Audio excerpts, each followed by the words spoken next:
Hello and welcome to Cần Thơ News of Cần Thơ Radio and Television Station. Here are today's headlines. Thới Lai District is the locality chosen to be the guiding point for recruiting and calling citizens to join the army in Cần Thơ City, held a military handover ceremony in 2024. A working session between the Secretary of Cần Thơ City Party Committee and the City Party Committee's Mass Mobilization Committee. A meeting to celebrate the 69th anniversary of Vietnamese Doctors Day by Cần Thơ City Department of Health.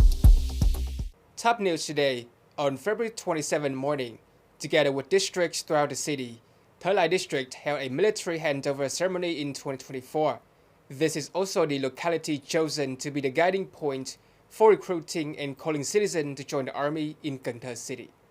In 2024, Thới Lai District is assigned a target of 240 citizens, of which the Ministry of National Defense is 167 and the Ministry of Public Security is 73.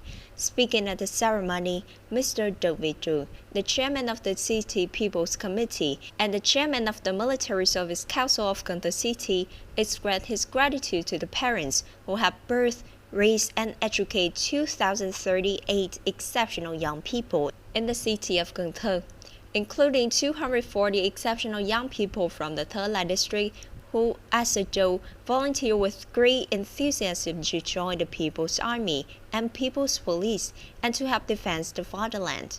Additionally, he adds that the military rare strategy for families those young people enlist in the army be routinely implemented by party committees, authorities, and local organizations at all levels to stabilize their lives. There are 235 recruits in Ninh Kiều district in 2024 who satisfy the standards for political quality, health, and educational attainment. One female recruit is among the 170 recruits joining the army and 65 recruits joining the police force. Speaking to the new recruits, the chairman of Cần Thơ City's People Council wished that they would always cherish and uphold customs of their forefathers and the earlier youth groups that aided in the creation and defense of the fatherland. Simultaneously, they must always adhere to the military discipline and rigorous regulations. They must also make every effort to train, learn, work, and conquer obstacles to be deserving of Uncle Ho's admonitions. From there, develop their drive to work hard, grow, and train to become a top-tier revolutionary fighter. Come together to support one another's advancement and show that they are deserving of the love and respect of the family, country, and homeland.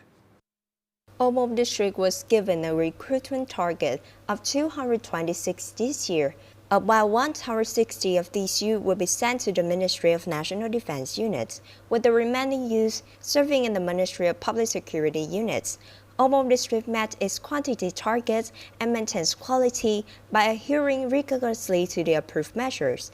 The young man of Ô Môn District was highly motivated by Major General Nguyễn Văn Thuận to uphold the revolutionary traditions of their area. They eagerly embarked on military service to fulfill their assigned responsibilities.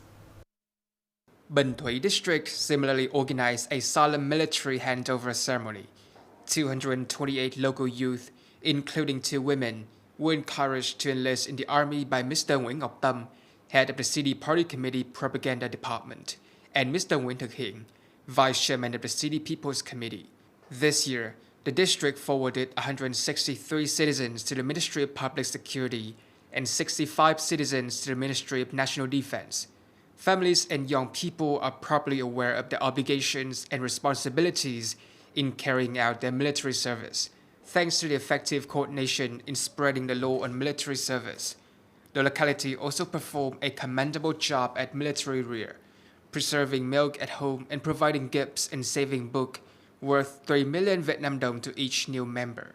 On February 26 afternoon, Mr. Nguyễn Văn Hiếu, alternate member of the Party Central Committee and Secretary of Cần Thơ City Party Committee, had a working session with the City Party Committee Mass Mobilization Committee on mass mobilization work from the beginning of the year until now and key tasks until the end of the year. Since the start of the year, the Mass Mobilization Committee of the City Party Committee has recommended the City Party Committee that socio-political groups be directed to carry out mass mobilization activities in an efficient manner, especially the smart mass mobilization models implementation and start registration for the smart mass mobilization movement models implementation in 2024. Propaganda, advocacy, and care for young people who are accepted to join the Army in 2024 are coordinated by the mass mobilization system, the Fatherland Front, and political groups. Secretary Nguyễn Văn Hiếu suggested maintaining popular mobilization efforts, convene monthly mathematic briefings, activities, and debates on mass mobilization work, to explain how to plan and coordinate with the implementation of activities, strengthening the organization, sharing and coordination with the front and the unions, and so forth. On February 26 morning, the Cần Thơ City Department of Health solemnly held a meeting to celebrate the 69th anniversary of Vietnamese Doctors Day. Mr. Phạm Văn Hiếu, Standing Vice Secretary of the Cần Thơ City Party Committee, Chairman of the City People Council, and Mr. Trần Việt Trường, Chairman of the City People's Committee, came for attendance. Leaders from the city's health sector provided a brief update on the city's medical efforts during the ceremony. Cần Thơ City's network of general and specialty hospitals has seen significant investment recently, with remarkable outcomes as well as facility upgrades. Over 5.5 million patients receive medical examination from the city's health sector each year and provide inpatient treatment for over 280,000 patients, not only in the city but also in the entire Mekong Delta region. Speaking at the meeting, Mr. Trần Việt Trường commended, acknowledged, and stressed that Cần Thơ health sector has steadily cemented its place in the Mekong Delta region. That growth has been greatly aided by the health sector. In particular, the efforts and commitment of the sector's employees, the promotion of conventional education, and the admirable traits and ideals of physician must remain a priority. According to the plan to organize dispersed tree planting recently issued by Cần Thơ City People's Committee, in 2024, Cần Thơ City is expecting to plant nearly 1.4 million trees of all kinds.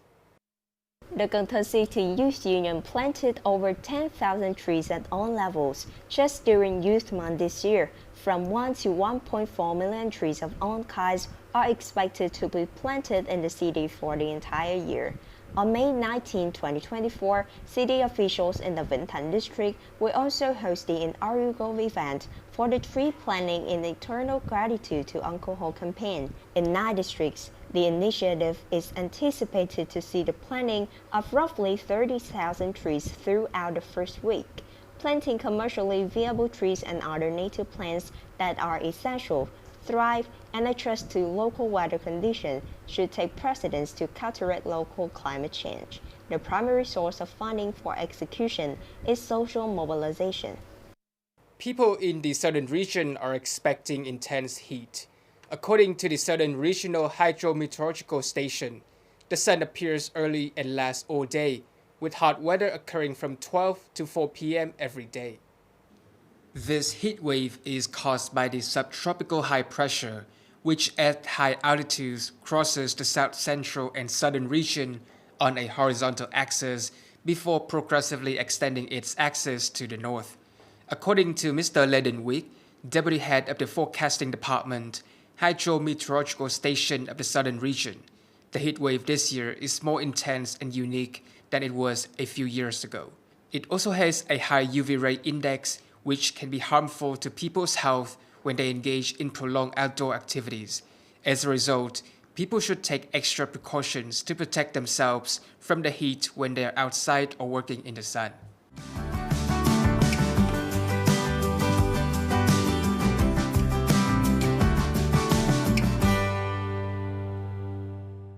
Coming up next is the weather forecast.